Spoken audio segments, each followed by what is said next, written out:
Hey, hello and welcome future doctors. So I hope guys you all doing well. Okay, so अपने जो आपके concept हैं दोस्तों उनको आप बढ़िया से अपने स्ट्रॉन्ग बना रहे होंगे, बढ़िया प्रैक्टिस कर रहे होंगे यार, जो भी हम पढ़ाई कर रहे हैं और जो भी हम सीख रहे हैं। ओके गाइस, सो अपने एग्जाम को उठा के हमने पता है ना पटकना है एकदम उसको फोड़ देना है नीट का एग्जाम बढ़िया से, क्योंकि कंसेप्ट इतने अच्छे से बिल्ड करके जाने हैं हमने, तो डेफिनेटली आपका कॉन्फिडेंस हाई लेवल पे होगा। और वो प्रैक्टिस और कॉन्सेप्ट और some fundamental tricks means we funda, ये मतलब इन टाइप की चीजों से आप उस सारी चीजों को मेंटेन कर सकते हो। Okay, so yeah, today we are going to discuss some other important problems and the topic is center of mass. Okay, so let's see, this is the first question. Okay, you just read the question. Okay, मैं भी पढ़ लेता हूँ, आप भी पढ़ो। उसने बोला एक circular plate of uniform thickness has a diameter 56 centimeter. First off, a circular portion of diameter 42 centimeter is removed from the edge of the plate as shown in the figure. Then find the position of center of mass of the remaining portion of the disk. Come on, ये question बन गया आपका cavity वाला, मतलब एक disc है आपके पास और जो मैक्सिमम नंबर ऑफ प्रॉब्लम्स दोस्तों आती है वो डिस्क से ही रिलेटेड आएंगी, तो आपने टेंशन नहीं लेनी है। मतलब 2D ऑब्जेक्ट डिस्क से ही रिलेटेड आएंगी, तो वही कॉन्सेप्ट मैं आपको डिलीवर करूंगा इसका। तो भाई देख लिया, आपने पढ़ लिया, यूज करते हैं। ओके, देखते हैं, डायरेक्ट चलते हैं अपने वी फंडा पे। ये इसका ओरिजिनल सेंटर है दोस्तों, और उसने बोला इसका जो डाया है, ओरिजिनल जो डाया है इसका इस तरीके से, वो आई थिंक आपको गिवन है। What is that? Original disc का जो डाया वो आपको गिवन है, दैट इज 56 सेंटीमीटर। कूल, ये 56 सेंटीमीटर है। और जो दूसरी डिस्क इससे कट करके बाहर निकाली गई है वो कुछ ऐसे कट करके बाहर निकाली गई है, आप इस तरीके समझ सकते हो। ये वाली कट करी है, ये वाली, ये इसे रिमूव किया है, ठीक है, दिस वन। कूल, अब यार देखो ओरिजिनल का जो सेंटर है वो ये रहा, अब ये जो इससे कट किया है इसका जो डायमीटर है वो कितना है, ये वाला, ये डाया होगा यहां से यहां तक, दैट इज 42 सेंटीमीटर डाया दे रखा है इसमें, ये आप ध्यान रखेंगे। तो ये जो रिमेनिंग पार्ट बच गया ये आपका, क्योंकि इतनी डिस्क आपने इसमें से हटा दी है, this is the remaining portion. ये क्या है, ये रिमूव्ड है, this is removed part of the disc and this is remaining, ठीक है, दिस इज रिमेनिंग। ये आप समझ सकते हैं दोस्तों, पढ़ के easily you can understand this situation. Okay, so ये जो है ये ब्लू वाला जिसको हमने कट करके बाहर निकाला, इसका सेंटर कहीं यहां पे होगा, ऑब्वियसली यहां पे होगा इसका सेंटर कहीं। तो ये सेंटर है ओरिजिनल, है ना, ओरिजिनल डिस्क का, और ये है जिसको हमने इसको रिमूव किया, उसका सेंटर है। कूल ना, इस तरीके से आप समझ सकते हो। ओके, अब आपसे पूछ रहा है कि जो रिमेनिंग पोर्शन है उसके सेंटर ऑफ मास की लोकेशन बताओ। ऑब्वियसली यार आपने कुछ मास कट करके बाहर निकाल दिया तो सेंटर ऑफ मास शिफ्ट कर जाएगा। ऑब्वियसली पहले यहां पे था सेंटर ऑफ मास, क्योंकि यूनिफॉर्म स्ट्रक्चर है। अब इतना बॉडी आपने कट कर दी तो ये जो रिमेनिंग है उसका सेंटर ऑफ मास शिफ्ट कर जाएगा, तो वो हमने कैलकुलेट करना है। Now what is the we funda to crack this type of problem? Always remember, जब भी डिस्क से रिलेटेड जब भी क्वेश्चंस आएंगे, डिस्क रिलेटेड, आप हमेशा वी फंडा अप्लाई करके आएंगे। डेफिनेटली आप क्वेश्चन फ्रैक्शन ऑफ सेकंड में सॉल्व करेंगे, आई गारंटी। कोई ज्यादा कैलकुलेशन नहीं करनी इसमें, नो डेंसिटी, नो मास, नथिंग, कुछ भी कैलकुलेट नहीं करके आना, कुछ भी मिसिंग हो। हमें बस रेडियस, जो इसमें रेडियस है, इसके जो साइज है वो हमें इससे मतलब होना चाहिए, इससे ज्यादा में कुछ नहीं चाहिए। Okay, let's see now what is the concept. अब बस एक चीज आप चेक कर लो यार, जो कटिंग की गई वो इस तरीके से की गई है, तो आप अगर इसको ध्यान से देखो, centre of mass x axis पे आएगा। क्यों? क्योंकि एक्स एक्सिस के अलोंग इसमें सिमेट्री है, क्योंकि एक्स एक्सिस के अलोंग कट करने से हाफ पोर्शन ऊपर, हाफ सिमिलर पोर्शन नीचे है, इसलिए बस ये थोड़ा सा आप ध्यान रखेंगे कि एक्स एक्सिस के अलोंग कट करने से सिमेट्री शो कर रहा है, तो सेंटर ऑफ मास आपका एक्स एक्सिस पे जाएगा। Simple. Okay, so what is the concept? What is the short trick? Amazing short trick we found. You just write down what is that. लिखो d over 1 minus r1 over r2 and इसका whole square, बस ये आ गया। आपने बस इसको याद रखना है, कुछ भी टेंशन नहीं लेने का, बॉस टेंशन लेने का नहीं, टेंशन देने का। ओके, फिजिक्स को टेंशन देंगे, क्वेश्चंस को टेंशन देंगे, अब हम देंगे। ओके, तो ये आपने याद रखना है, you just put the values directly in this problem, no need to calculate the mass of this original body and this and the density and all, nothing. अब सर आप सोच रहे होंगे कि करना क्या है फिर सर, ये d है क्या? d is the distance between two centres of the disc. एक ओरिजिनल डिस्क का सेंटर यार, इनके बीच की डिस्टेंस देखनी है, बस ये होगी d। d is the distance between two centres को, ये आप समझ जाएंगे, है ना, डिस्टेंस बिटवीन सेंटर्स, है ना, ठीक है।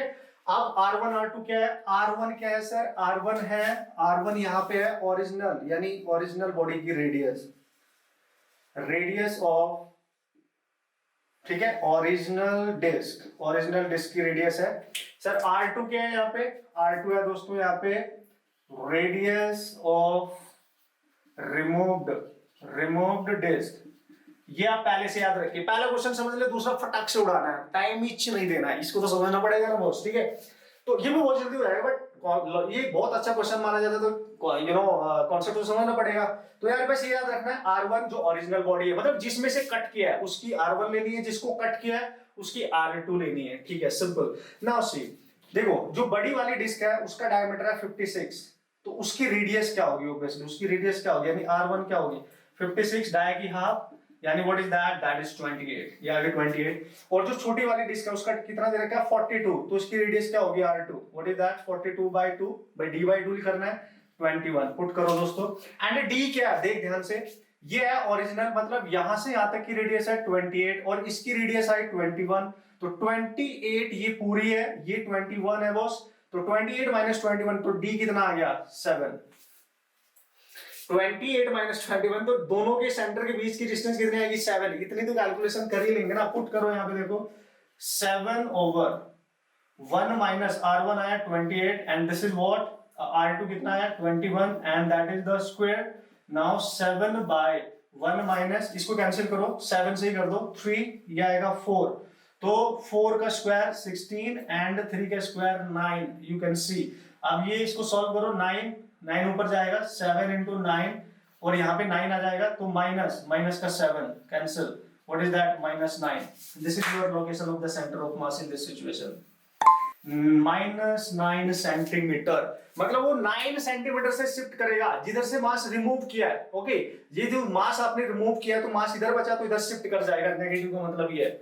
ओके, लेफ्ट को शिफ्ट कर जाएगा, ऑब्वियसली इधर को शिफ्ट कर जाएगा जिधर को मास है ना। सो ये देखो डायरेक्टली आपने सॉल्व कर लिया, कुछ भी नहीं किया भाई बॉस, हमने बस डिस्टेंस देखी दोनों सेंटर के बीच, दोनों की इनिशियल रेडियस देखी एंड वैल्यू पुट करी और डेफिनेटली हमारा करेक्ट आंसर आ गया।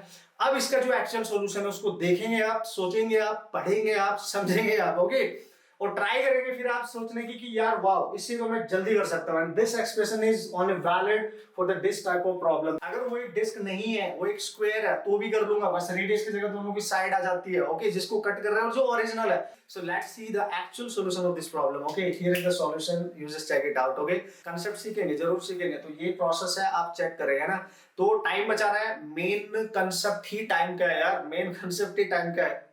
कॉम्पिटिटिव एग्जाम्स में कम टाइम में ज्यादा अटेम्प्ट करना है, एक्यूरेसी के साथ करना है, ये आपको आप समझ आ जाना चाहिए डेफिनेटली। ओके, अब देखेंगे नेक्स्ट क्वेश्चन इसके थ्रू। Here we go now, this is the next problem based on that particular concept. इसको पढ़ना है जल्दी से और उठा के पटक देना है। पटकना है कैसे, ऐसे देखो बॉस, कैसे इसको उठा के पटक रहा है इस बंदे ने, फटाक से पंच, कूल। सो ऐसे ही अपने भी इसको उठाना है और पटकना है, पढ़ते ही यार। अब हमने जो सीखा है, जो टाइम लिया हमने कंसेप्ट सीखने के, वी फंडा को सीखने के लिए, अब उस पर डिपेंडेंट जो भी क्वेश्चंस उस टाइप के हमारे कैटेगरी के एग्जाम्स में आएंगे, तो ऑब्वियसली हम फटाक से सॉल्व करेंगे ना। देख लो जल्दी से, डेटा गिवन है, डायरेक्ट करना है, मैं भी देख लेता हूँ। सबसे पहले उसने बोला है small disc of radius 2 centimetre is cut from a disc of radius 6 centimetre, दोनों के रेडियस दे दिया, जिसको कट किया है और जिसमें से कट किया है। If the distance between the dear centers is 3.2 centimetre, मतलब ये तो इसने हमारी हेल्प कर दी, सोने पे सुहागा भाई, इसने दोनों सेंटर के बीच की डिस्टेंस ऑलरेडी दे दिया है, तो फिर चाहिए क्या, सेंटर ऑफ मास की पोजीशन ही पूछेगा ना, नो प्रॉब्लम। यानी जिसमें से कट किया उसको R1 मानना है, बिगर डिस्क की रेडियस R1 माननी है 6 सेंटीमीटर, और जिसको कट किया है, जिसको रिमूव किया है, उस छोटी वाली डिस्क 2 सेंटीमीटर, कूल। अब उसने बोला है कि इन दोनों के सेंटर के बीच की डिस्टेंस यानी डी भी दे दिया यार, ये तो मेरा काम आसान नहीं कर दिया उसने, that is 3.2 centimetre like that। अगर आप डायग्राम बनाना चाहते हो तो कुछ ऐसे बनाओ, let's see, here is the, है ना, उसने बोला ये 6 सेंटीमीटर है और इसमें से एक छोटी सी कट कर ली है, ये है 2 सेंटीमीटर, ये 2 सेंटीमीटर की है और इसकी एक्चुअल जो है वो 6 सेंटीमीटर है, और इन दोनों सेंटर के बीच की जो डिस्टेंस है, ये O डैश, ये भी दे दिया आपको D, वो दे दिया 3.2 centimetre, something like that. Okay, तो यार कुछ नहीं करो, डायरेक्ट यूज करो, सेंटर ऑफ मास की पोजीशन पूछिए तो दे x com sir y x कौन, क्योंकि मैंने कटिंग x एक्सिस पे लिया, देखो symmetry along the x axis आएगी, जितना पार्ट ऊपर उतना ही वैसा ही सेम नीचे। आपको वैसे ही चेक भी नहीं करना, आप जस्ट क्वेश्चन सॉल्व करके आना, ठीक है। d/1 minus r1 over r2 and इसका होल स्क्वायर। अब आपको समझ आ गया होगा वी फंडा में क्या यूज करना है, मैंने फटाक से direct man, you just put the value d 3.2 over 1 minus r1, बड़ी वाली जो रेडियस है दिस वन 6 ओवर छोटी वाली रेडियस जिसको कट किया दैट इज 2 का स्क्वायर। अब मेरे से ही करा रहे हो यार आप क्वेश्चन, एक गलत बात है वो, ठीक है। You just solve the problem now, calculation बची, फिजिक्स खत्म हो चुकी है इसकी, है ना। 1 माइनस 3 9 नहीं आएगा, देखो 9 and this is what 3.2 divide by -8, you just cancel it out, I think -0.4 centimetre है तो centimetre. This is the shift of centre of mass, ठीक है, this is the location of the centre of mass. Okay, इतना shift होगा, minus means left में जाएगा, मतलब जिधर से मास रिमूव किया उसके just opposite. Okay, so here is the answer, you just check out the options and you will get the answer definitely very easily in very short time. That's why it is amazing short trick means we funda. So guys, ये concept definitely आप practice करें, बढ़िया से करें आपके exam के लिए, और काफी आपकी हेल्प करेंगे यार। मैं बनाता रहूंगा इस तरीके के कंसेप्ट आपके लिए जो आपको आपके एग्जाम को क्रैक करने में आपकी हेल्प करेंगे। मेरे को भी अच्छा लगेगा दोस्तों और आपकी हेल्प हो जाएगी। Okay guys, so all the best.